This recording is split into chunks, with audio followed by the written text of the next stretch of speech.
Syria की राजधानी दमिश्क में अपने वाणिज्य दूतावास पर हुए घातक हमले के बाद ईरान ने इसराइल पर मिसाइल और ड्रोन से हमले किए हैं।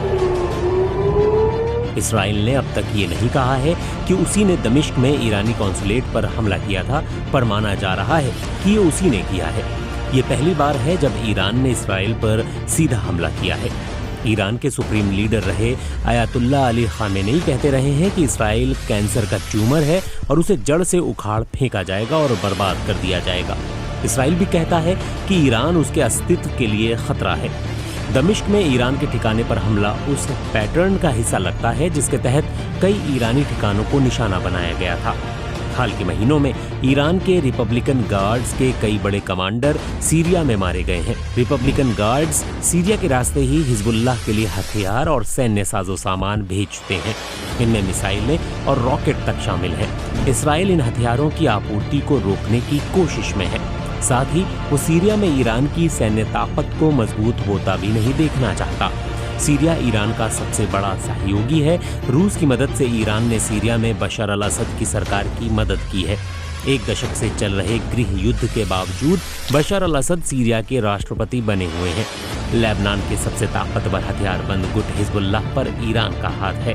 गजा और इसराइल के बीच छिड़े संघर्ष के बाद हर दिन हिजबुल्लाह इसराइल के खिलाफ गोलियां बम चला रहा है। लेबनान और इसराइल के सरहदी इलाकों से हजारों लोगों को अपना घर छोड़कर सुरक्षित जगहों पर जाना पड़ा है। ईरान हमास समेत कई फलस्तीनी गुटों को भी हथियार और ट्रेनिंग मुहैया करवाता है, जो 7 अक्टूबर को इसराइल पर हुए हमलों में शामिल थे। उसी घटना के बाद से इस वक्त गजा में चल रही इसराइली कार्रवाई शुरू हुई थी। इसराइल के प्रधानमंत्री बेंजामिन नेतन्याहू ने हमले के बाद कहा, हमने मिसाइलें इंटरसेप्ट की, ब्लॉक की, एकजुट होकर हम विजयी होंगे। टॉम फ्लेचर कई ब्रितानी प्रधानमंत्रियों के सलाहकार और लेबनान में ब्रिटेन के राजदूत भी रहे हैं।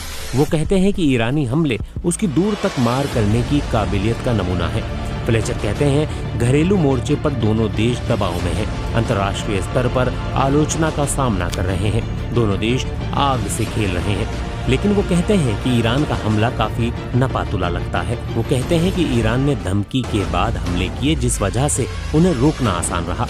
लंदन के चैथम हाउस थिंक टैंक की सनम वकील कहती हैं कि ईरान के नजरिए से हमला सफल माना जा सकता है। उन्होंने बीबीसी को बताया, ईरान ने पहली बार इसराइल की संप्रभुता का सीधा उल्लंघन किया है।